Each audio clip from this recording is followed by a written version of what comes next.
샬롬, 사랑과 결함 15번째. 문을 닫아 버렸다. 제가 있을 자리를 기가 막히게 알아차리는 서글픈 아이였다.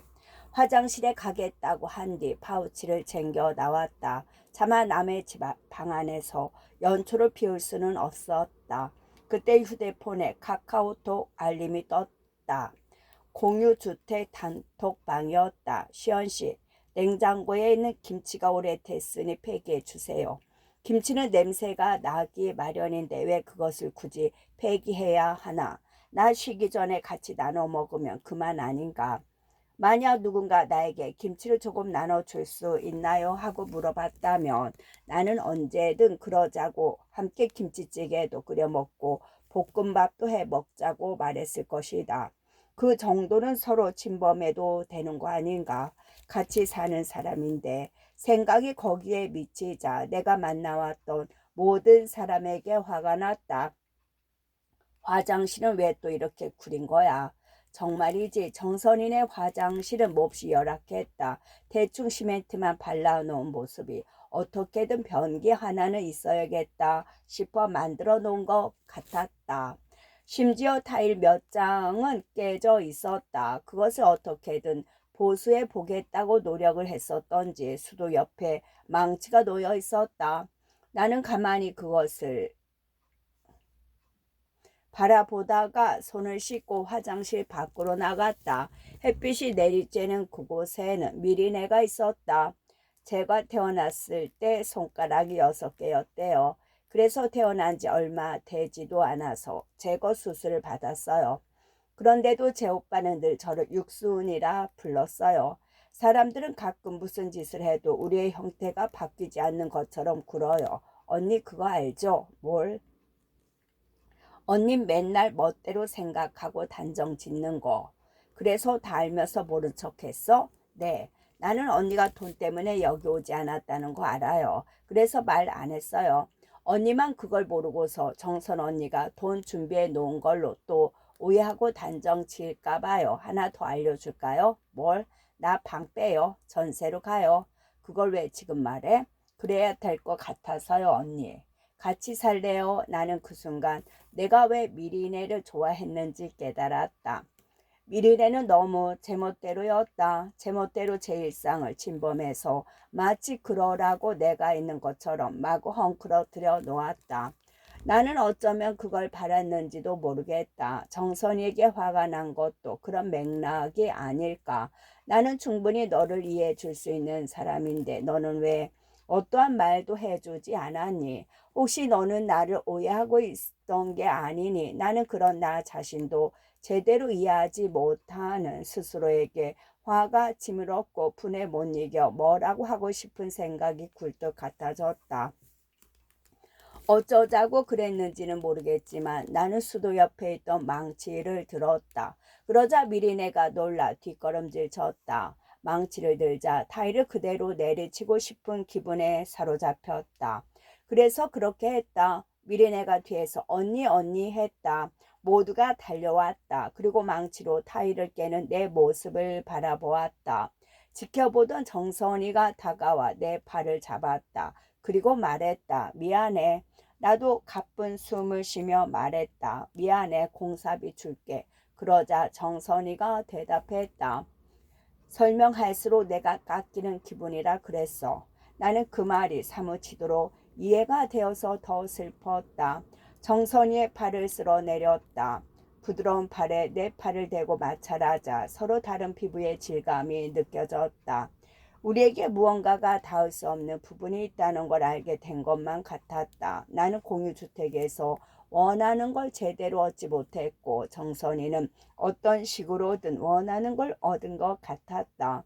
그러니까 연결되어 있다는 감각, 그 미세한 애틋함을 누리는 따뜻한 시절 같은 것들. 그렇게 비로소 나는 내가 머물러 있던 자리에 나만 머물러 있었다는 것을 알게 되었다.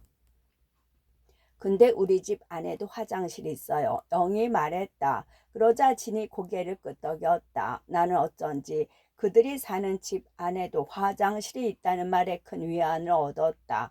영희 말했다. 공사 어차피 하던 건데 우리가 마저 하면 돼요. 타일을 깨고 배관을 손볼 거예요. 아주 오랫동안 오물이 쌓였대요. 그러자 미리네가 그럼 변상을 하는 대신 그 돈으로 여행이나 가면 안 되겠냐고 물었다. 그건 모르겠고 우리 계곡에 가요. 정선이가 말했다. 나는 여전히 망치를 손에 들고 있었다. 지금? 그래, 지금. 나는 들고 있던 망치를 멋쩍게 내려놓았다. 그러자 진과 영이 재빠르게 움직였다. 아이스박스에 먹을 것을 담고 모자를 푹 눌렀었다. 정선이는 트럭에 시동을 걸었다. 너 트럭도 몰 줄 아니? 내가 붙자 정선이는 어깨를 으쓱하며 말했다. 시동만 걸 줄 알아. 나는 조금 웃었다. 그렇게 우리는 트럭에 실려 계곡으로 출발했다. 나와 정선이와 미리네는 트럭 뒤 짐칸에 앉고 지는 운전석에 영은 조수석에 탔다. 그들은 우리를 두고 뭔가를 계획하는 것 같았다. 정선이가 내게 속삭였다. 시연아, 손은 내 아이가 아니야. 누군가 낳았지만 스스로 나를 이곳을 선택했어. 그리고 나 진짜 그냥 배 나온 거야. 잘 먹고 잘 살아서. 우리는 왜 따로 태어나서 홀로 자신을 길러낸 사람들이고 지금은 함께 살고 있어.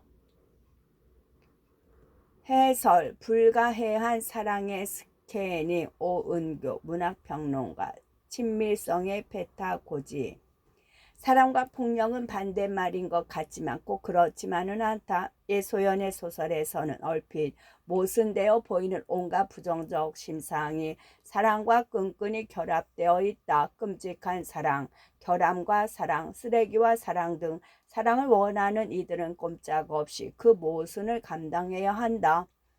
와해되고 망가진 채로 지속되는 가족, 친구, 연인 관계를 그리는 예소연의 소설은 궁핍과 외로움으로 인해 관계에 대한 욕구는 덧없이 커졌지만 전통적인 친밀성의 양식에 대한 자원이 동난 가운데 아직 새로운 관계 형식은 부족한 우리 시대의 다양한 사랑의 풍경을 그려낸다. 사랑에 빠지면 우리는 언제나 잠시라도 교육의 전제가 된다. 배우고 적용하고 실패하고 배기하고 다시 감흥하는 일의 반복. 사랑을 원한다면 반드시 실수를 동반해야 하는 시대에 그 불완전함으로 인해 때로 피폐해질지라도 도전을 멈출 수 없는 이들의 가엾은 몸짓이 여기 있다. 표제자 사랑과 결함은 가부장 제도 하에서는 인간 관계의 근간을 이루는 애착이 불안정하게 형성될 수밖에 없다는 것을 보여주는 작품이다. 소설은 일찍이 부모를 여인딸로서 터울이 큰 남동생을 어렵사리 교육시켜 가족 전체의 계급을 상승시키는 데 성공하지만 그 동생이 이룬 가정 내에서는 영영 불청객일 수밖에 없는 여자 순정의 삶을 조카 딸의 입장에서 그린다. 결혼에 실패한 순정에게 동생네는 자신이 일구고 지켜낸 유일한 재산이자 관계이지만 그들에게 순정은 소방 맞고 돌아와 남동생 가정의 빌부터 사는 매력없는 여자이자 암과 조울증을 알아 부담이 되는 시대 식구일 뿐이다. 자신의 모든 것이자 아무것도 아닌 이 관계 내에서 순정이 자신의 존재감을 확인할 수 있는 방법은 시누이로서 동생의 아내를 괴롭히고 조카 딸의 애정을 독차지하기 위해 악질을 부리는 일뿐이다. 그 여자들 간의 갈등을 해결할 능력도 의지도 없어 끈적이는 애증 관계에서 발을 빼고 살 수 있는 나의 아빠와 남자친구는 정신병은 목의 유전이라는 황당한 주장을 하지만 고모와 엄마 사이에 존재했던 알력과 질투의 현장에서 꼬박꼬박 장기짝으로 사용되었던 화자는 그 주장이 차별주의 세상의 구조적 진실을 한사코 외면하고자 하는 변명임을 한다. 내가 아는 것은 고모나 엄마가 그저 나에게 끔찍한 사랑을 흠뻑 물려주었을 뿐이라는 사실이다. 나는 아직도 그 사랑의 정체가 무엇인지 모른다. 그리고 그 사람과 결함이 나를 어떻게 구성했는지도. 나가 배운 사랑은 그런 것뿐이라. 나는 자신의 힘과 존재감을 주장하기 위해 순진한 또래 친구들에게 겁을 주고 다감한 애인의 선의를 미워하며 의심과 유계 없이는 사랑하는 방법을 몰라 결국 자기 자신을 혐오하는 어른으로 성장한다. 이 불완전한 감정의 실체는 무엇인가? 가족은 믿는 게 아니라고 말하면서도 평생 가족 외에 관계를 만들지 못한 고모. 나에게 입에서 입으로 영성체를 넣어주던 고모. 그랬음에도 나가 지 엄마만 끔찍히 아낀다는 셈을 내던 고모. 약을 먹어 몽롱해지며 거듭 사랑을 확인하던 고모. 그 패턴화된 애정 확인 방식을 무기로 휘두르던 고모. 임종의 자리에서 평생 현재 대상으로 삼았던 올케의 이름을 신음처럼 부르던 고모. 전 남편에게서 의붓 아들을 데려오지 못한 것을 평생 한스럽게 여겨 자신의 모든 재산을 상속하려 했던 고모가 가르쳐 준 것을 사랑이라고 부르지 못한다면 평생 고모가 괴롭혀왔던 나의 엄마조차 그 부름의 고개를 끄덕이게 만드는 애교를 사랑이라고 말해야 한다면 그것이야말로 부당한 일일 것이다. 나는 빈벽에 제 몸을 부술듯이 처박으로 돌진하는 고모의 로봇 청소기를 끌어안으며 생각한다. 고모의 작은 방에서 이 로봇 청소기가 스캐닝한 것은 어디서도 그 모양과 넓이를 펼치지 못해 화를 내듯 온 사방을 치고 다니며 제 몸에 거친 흠집을 내는 방법밖에 모르던 사랑의 마음이었다는 사실을 말이다. 나를 내가 키운 모르는 사람. 나를 내가 키운 모르는 사람. 군사 독재 시대 운동권이었던 아버지와 신자주의 시대의 플래카리 아트인 딸의 관계를 다룬 두 작품 밤과 그 개와 혁명은 가정의 문제는 도외시한 채 사회 변혁을 꿈꾸는 혁명의 젠더를 물으며 현 세대의 문제적 관계로 부상한 분역 관계의 의미를 탐색한다. 밤에서 공공기관 계약직으로 근무하다 재계약 실패 후 손에 남은 푼돈마저 코인 투자로 반토막을 낸 해나는 공모전을 전전하다 운 좋게 당선되어 얻은 얼마간의 돈을 투자해볼 요량으로 아빠 대지인을 만나러 간다. 부상으로 받은 아파트 분양권은 사용할 엄두도 낼 수 없는 상황에서 값이 오르지 않는 농지라도 얻으려는 해나에겐 부동산 소유에 대한 미련과 원금이라도 보전해 보고자 하는 마음이 얽혀 있는데 이런 딸의 사정에 별 관심이 없는 대지는 자신의 연구소라며 데려간 비닐하우스에서 기후 위기를 대비하기 위해 시작한 친환경 농법에 대해 한참을 설명하더니 할 일이 없으면 이곳에 정착하라는 말을 입버릇처럼 반복한다. 대지는 자꾸 사업을 구상하고 체제에 대항하며 사회를 위한다고 여겨지는 그런 일들을 도모했다. 그러면서 해나의 입학식과 졸업식, 심지어는 생일도 나이도 까먹었다. 집안일을 죄 까먹어도 대단한 일을 꾸미는 걸 보면 기억력의 문제는 아니었다. 대부분의 집안 대소사는 엄마가 챙겼다. 그가 사회 변혁을 위한 운동에 헌신하고 과거의 영광을 되새기며 사는 동안 노동운동을 접고 보험 판매를 하며 생계를 꾸려온 엄마는 결국 대진이 가족과 상의 한마디 없이 덜컹 귀농해 버리자 이혼을 통보했고 그런 아버지의 비현실적인 희망으로 인해 내내 소외감을 느껴온 딸은 자기 연민이라는 게 무서워라며 그의 심기를 공격하는 말을 멈추기 어렵다. 그저 생일이 되면 전화라도 한 통 해주고 때때로 맥주 한잔 하자고 놀러오라고 말해주길 바랬는데 가정을 등한시하며 살아왔지만 딸의 비혼주의는 용납할 수 없고 전통의 반기를 드는 신념을 굳세게 지켜왔으면서도 조상 제사는 지내야 하는 아버지의 모순을 해나는 영영 이해할 수 없다. 결국 엉터리로 만들어 놓은 수로에 빠져 꼼짝달싹도 할 수 없는 신세가 된 해나는 자신에게 손 한 번 뻗지 않는 아버지가 원망스러우면서도 또한 그를 닮은 자신의 성격이 서럽다. 화해할 수 없이 어긋난 부녀의 관계는 그 개와 혁명의 아버지의 죽음을 통해 얼마가 봉합되는 듯이 보인다. 가족 관계에 있어서 경제적 이득을 따지는 손절매나 절연이 어려운 이유는 상대방이 안 좋은 부분을 그와 오랜 시간 관계해온 자신 또한 얼마간 체득하고 있기 때문이다. 그를 미워하려면 나 자신 또한 미워해야 하는데 그렇게만 생명을 지속시키는 일은 가능하지 않다. 예소연의 소설에서 사랑에 불과해함은 이렇게 자기 혐오와 생명력의 지난한 반복을 통해 지속적으로 변조된다. 그 개와 혁명의 부녀 관계는 밤과 거의 유사하다. 운동권 세대의 아버지는 메갈이 어쩌고 한국 여자들이 어쩌고 하며 요즘 여자들을 운운하고 운납해서 인유 두종 바이러스에 감염된 딸의 속내를 떠보며 속을 태운다. 딸은 유연한 노동 문제에 대해 비판하면서도 불가사인 가사 노동 시간에 대해서는 이런 방구도 하지 않는 아버지를 이해할 수 없다. 하지만 이들이 단지 반복했다고만 설명하는 것은 온당치 않다. 소극적인 나는 어떤 점에선 태수씨 같은 사람이 되고 싶었기 때문이다.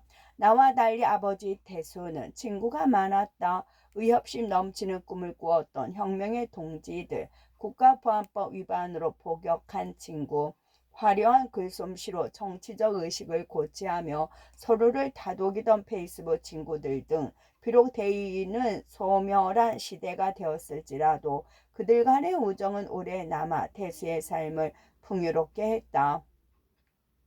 죽음을 앞두고 겁에 질린 아버지가 모든 일에 해방을 놓고야만은 사람이라는 것을 기억해낸 나는 태수와 함께 마지막 회방을 준비한다. 즉, 곧 치러질 장례식에서 조문객을 향한 태수의 말을 대신 전할 준비를 하고 태수가 사랑했던 진돗개 유자를 장례식장에 풀어놓은 계획을 세운 것이다.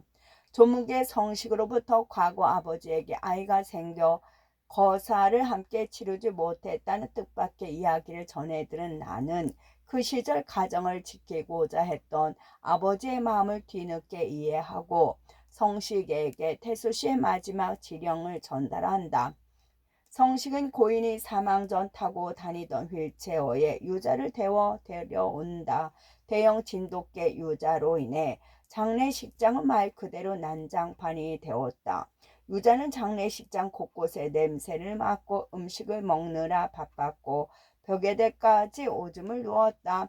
딸밖에 없다는 이유로 사촌 동생을 상주로 세워 죽은 가장의 역할을 대물림하는 의식을 실행하려는 장례식장에서 우리의 적은 제도 같은 쪽이라는 태수의 오랜 뜻에 따라 상주 완장을 찬 맏딸 나와 제멋대로 날뛰는 개가 판치는 장례식장은 태수가 좋아했을 법한 풍경이다. 모녀 사이를 뼈대로 하여 죽음의 조용한 한순간을 그린 분재 또한 서로의 사정을 성숙하게 보듬어 주지 못했지만 최선을 다해 맞이 않았던 3대 여성들의 입체적 관계성을 보여주는 작품이다. 소설의 화자 자연은 소원해진 딸과의 관계 복원이나 반가운 손녀의 방문마저 버거운 노연 여성으로 자신이 책임져야 할 생명에 버림받은 생명까지 주었다. 무턱대고 많은 생명을 키워낸 자신의 삶을 돌아본다. 야반 도주, 결혼, 남편의 출타, 육아와 병수발 등 힘들고 외로운 일이 파도처럼 밀려왔지만 그 모든 일을 의연하게 감당해온 자연은 이제 자신이 돌봐온 생명들이 종국에는 울창한 숲을 이룬 곳에서 조용한 죽음을 맞이한다. 돌아가신 조모의 아파트를 처리하러 온 손녀 윤재는 할머니가 식물들 뒤에 숨겨둔 각종 담금주를 부동산 중개인 정미와 나누어 먹는다. 이혼을 하며 양육권을 포기해야 했던 정미와 교습 학원 일자리를 잃은 윤재가 차연히 고단할 때마다 한 모금씩 몰래 맛보던 담금주를 나눠 마시는 장면은 아이러니하고도 애틋하다. 부모의 죽음을 통해 그간 쌓아왔던 갈등이 모두 해소되거나 화해에 이른다고 말할 순 없지만 손익계산에 따른 손쉬운 포기 대신 서로의 삶의 역사를 헤아리며 존중하는 방식의 관계 맺음은 현실적이다. 한 트럭의 미움 속에서 미미한 사랑을 발견하고도 그것이 전부라고 말하는 절박함에 관계를 포기할 수 없는 우리네 사정이 있다. 한 집에 사는 가족이기에 닮았지만 다른 몸으로 다른 시대를 살았기에 닮지 않은 사람. 이윽고 부모를 호칭이 아닌 이름으로 부를 수 있는 계기는 개개인이 자신을 주조해온 수많은 역사적 차이의 옹이들을 상기하는 일에 있을지도 모른다. 은총 없는 성장통, 은총 없는 성장통. 2010년대 이후 한국 문화사에서 반복적으로 재탐사되는 소녀사회 보고 격의 3부작 아주 사소한 시절과 우리는 계절마다 그 얼굴을 마주하고는 IMF 시대를 배경으로 가정과 학교 등 안팎의 생활이 무너지는 와중에 성장을 달성해야 하는 10대 여성의 성과 우정, 권력에 대한 이야기를 다룬다. 삶이 내 마음대로 흘러가지 않는다는 걸 처음 깨달은 순간은 과연 언제일까? 한 입만 줄래. 초등학교 5학년인 아주 사소한 시절의 화자 나는 지나가는 동네 언니에게 아이스크림 한 입을 빼앗기고는 아이스크림 이상의 것을 빼앗겼다고 느낀다. 더러운 침이 묻은 그 숟가락을 신성한 물로 닦으면서 내안 깊은 곳에 무너져 내리는 기분이 들었고, 그건 짧은 시간이지만 그간 살면서 줄곧 느껴온 감정의 실체로 나는 그동안 신성하다고 여겨온 연못에 아이스크림을 통째로 버린 뒤 더러운 기분 같은 것을 느끼며 자리를 떠난다. 단지 조금 양보했을 뿐인데 오염되어 버리고만 됐것. 나는 오롯이 가꾸어온 자신의 소유물과 감정이 스스로의 의지에 따라 통제하거나 제압할 수 없는 종류의 대상임을 알아차린다. 그렇게 망연히 기강하던 화자는 우연히 친구 미정이 아빠의 죽음을 목격하게 된다. 그리고 그 다음날 학교에서 제일 겁이 많고 체구가 작은 아이에게로 가 자신이 본 죽음의 광경을 다소 흥분된 상태에서 과장되게 설명해 아이를 울려버리고 만다. 남의 기분에 따라 내 소중한 것을 빼앗기거나 망치는 일이 일어날 수 있다면 나의 기분에 따라 남의 소중한 것을 빼앗거나 망칠 수도 있는 것이다. 과거에 나는 미정을 만나 폭력을 일삼는 자신의 어머니와 IMF로 직장을 잃고 외도까지 하는 미정의 아버지를 증오하며 그의 죽음을 기도하는 비밀 이야기를 주고받은 적이 있었고, 나는 미정의 소원이 수리되는 은총의 현장을 목격했다고 여긴다. 순식간에 무시로 친구의 흉금을 만천하에 덜어놓고만 화자는 결국 음험하고 비열한 아이로 소문이나 따돌림을 당하게 되고, 공부를 못한다는 이유로 창피를 준 선생을 단죄하기 위해 친구들과 단체 자살 기도를 주문한다. 다음 날부터 친구 한 명이 정말로 등교를 하지 않고 나는 미정과의 추억이 깃든 장소에 봉분을 만들어 사라진 친구와 미정의 아버지를 애도한다. 내가 아는 은총은 우리가 지닌 열띤 욕망 그것이었다. 미정과 나의 얼굴이 점점 가까워졌다. 내가 생각하고 있는 무언가를 너도 생각하지 않니? 나는 미정이 그럴 거라고 확신했다. 정말 은총이라는 것은 친구가 속삭여준 내밀한 속마음과 서로의 비밀을 간직하게 되어 뜨거워진 열띤 흥분과 그 일방적 확신이다. 3년 후 중학교 2학년이 된 이후의 이야기를 다룬 우리는 계절마다는 통제할 수 없는 상황에 휘말려 버린 소녀들의 사회 특유의 폭력성을 보여준다. 미정의 가정사를 떠벌리고 다니며 소중한 친구를 소문의 소용돌이 속에 밀어넣었던 나는 돌아온 미정의 복수심과 애정 테스트에 다시금 휘말린다. 나는 생각지도 못한 상황에서 걸레가 되고 그 짓거리 하는 여자가 되고 미정을 향한 모호한 감정들, 즉 동일시적이며 귀여한 열정이 어떤 금기 속에서 온당하게 발음되지 못하며 소녀들은 필연적인 실수들을 반복해서 저지른다. 햄스터를 서로의 속옷에 넣고 다니다 버리며 그걸 해방이라고 부르고 남자들 사이에서 성적 약자가 된 이들의 등을 떠밀며 킬킬대는 순간의 폭력성은 유기와 자주를 반복하면서 애정을 확인하는 두 사람의 버릇을 부추긴다. 남편이 사망한 후 악착같이 아끼고 버려 그 사이 완전히 다른 사람이 된 미정의 엄마는 두 소녀를 앉혀두고 맥주를 따라주며 자신의 말을 따라 하라고 명령한다. 자, 따라해봐.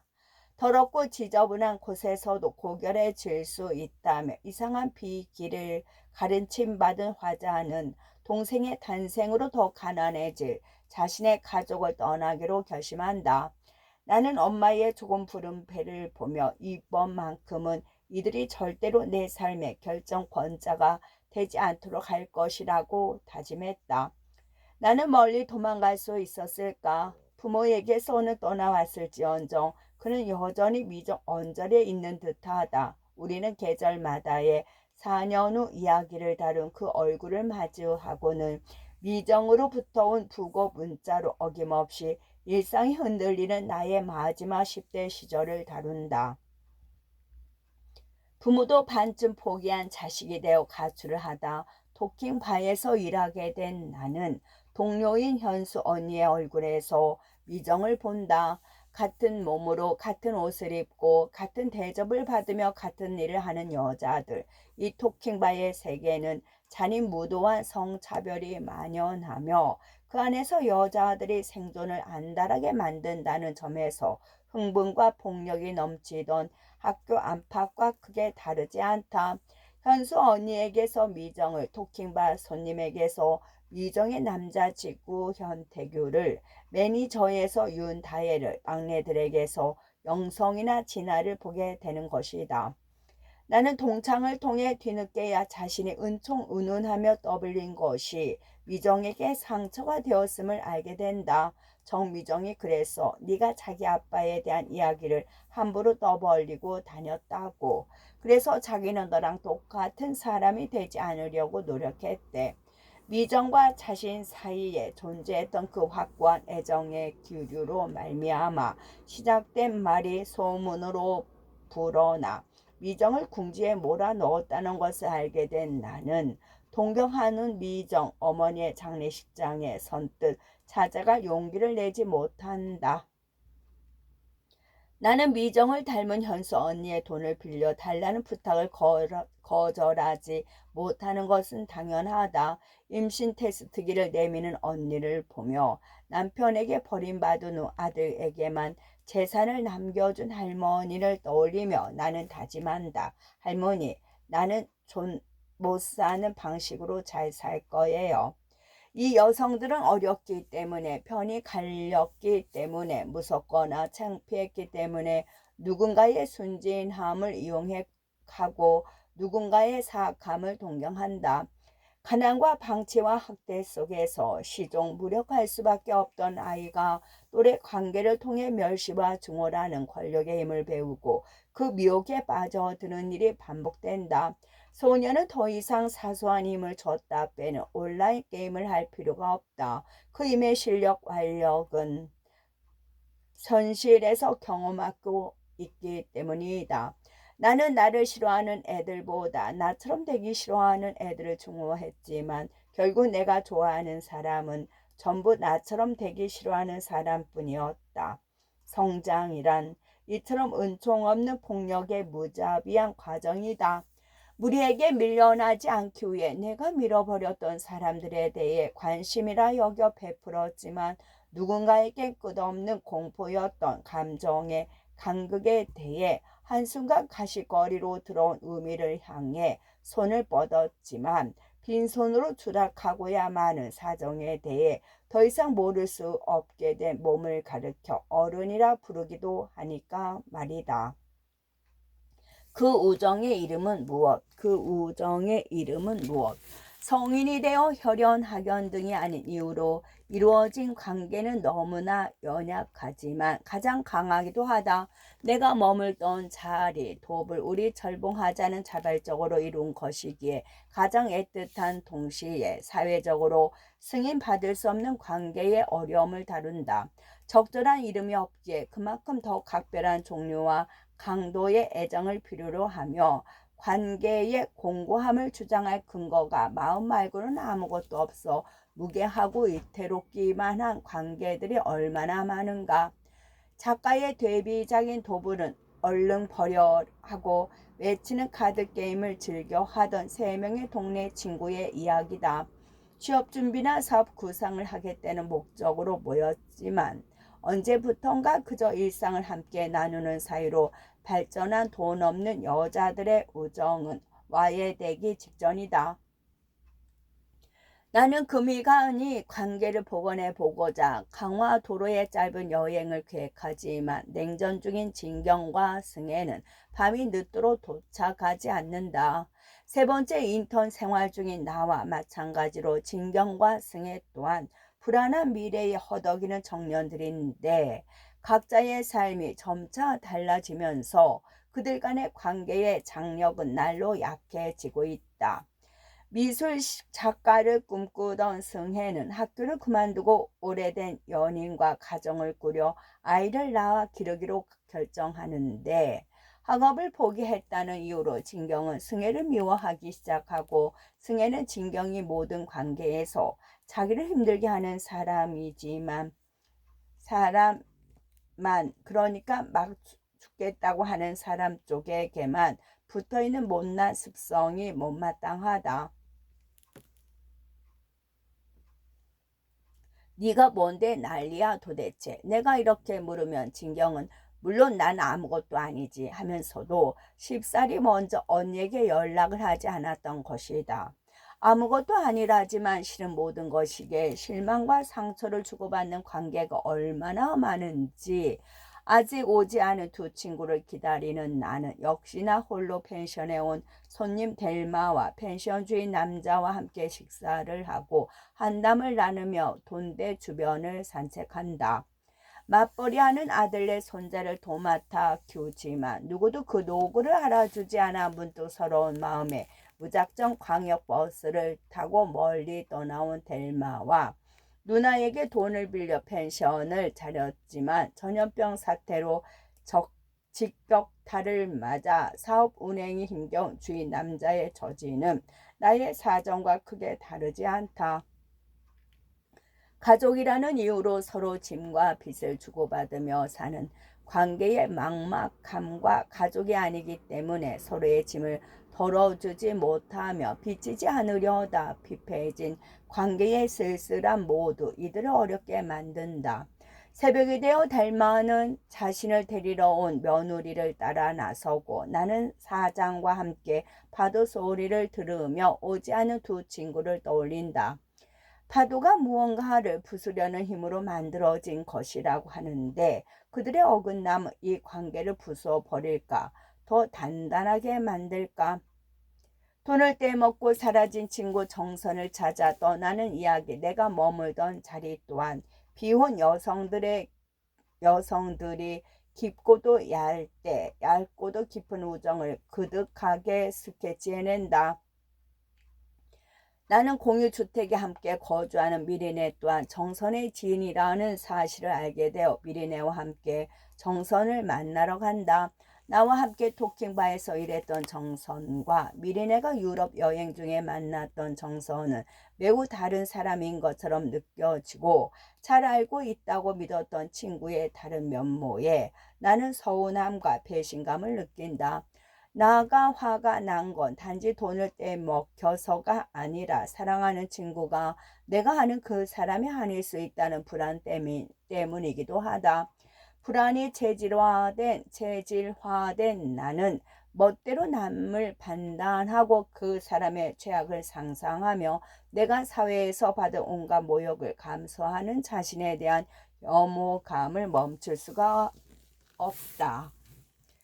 나는 서울을 떠나 손진영이라는 3명의 사람들과 함께 살고 있는 정선에게 그간의 상황에 대해 따지고 들며 손이 그의 아이인지를 떠보려고 정선은 그런 나에게 묻는다. 내가 겪은 일들, 겪어야 할 일들, 겪을 수밖에 없는 일들을 구구절절 설명하라는 듯이 구는데 대체 네가 뭘 알아야 하는지, 왜 설명할수록 내가 깎이는 기분이 드는지 말이다. 또한 어떤 삶은 왜 언제나 정당한 설명을 요구받게 되는지, 결혼하지 않는 이들에게 모여 서로의 입에 제철 음식을 넣어주며 살아가는 삶에 어떤 마땅한 설명이 있는지 말이다. 손가락 6개로 태어나 평생 형제들에게 놀림받고 살아왔던 미린에 또한 말한다. 사람들은 가끔 무슨 짓을 해도 우리의 형태가 바뀌지 않는 것처럼 굴어요. 나가 정성과 미리네 같은 친구들에게 끌렸던 이유는 아마 그처럼 이상한 모양을 한 자신의 존재를 설명하려 하지 않는 점 때문이었을 것이다. 미리네는 나에게 함께 살자며 손을 내밀고 정서는 나의 분노로 엉망이 된 집안을 잠시 그대로 두고 다 함께 놀러 가자고 제안한다. 정서는 나에게 속삭인다. 시연아, 손은 내 아이가 아니야. 누군가 낳았지만 스스로 나를 이곳을 선택했어. 그리고 나 진짜 그냥배 나온 거야. 잘 먹고 잘 살아서. 우리는 왜 따로 태어나서 홀로 자신을 길러낸 사람들이 있고 지금은 함께 살고 있어. 변명 없이 설명 없이 지금의 자신을 긍정하고 그야 걸맞는 자리를 찾기로 결심한 사람을 돌려 세울 수 있는 감언 이설은 이제 어디에도 없어 보인다. 예소연의 소설에는 비슷한 여자들이 자주 등장한다. 이는 계급적 유사함으로 인한 아비투스 때문이지만 당사자들에게 그것은 몰 개성의 표지인 동일시의 표적이 된다. 문제적 행동을 수정하고 개선해야 한다는 비난 섞인 증거는 자기 자신을 포함한 여성에게 내재화된 검열의 표현이자 여성 동성 사회에서 흔히 보이는 고질적인 형태의 애정이다. 운동을 하다 만난 끝.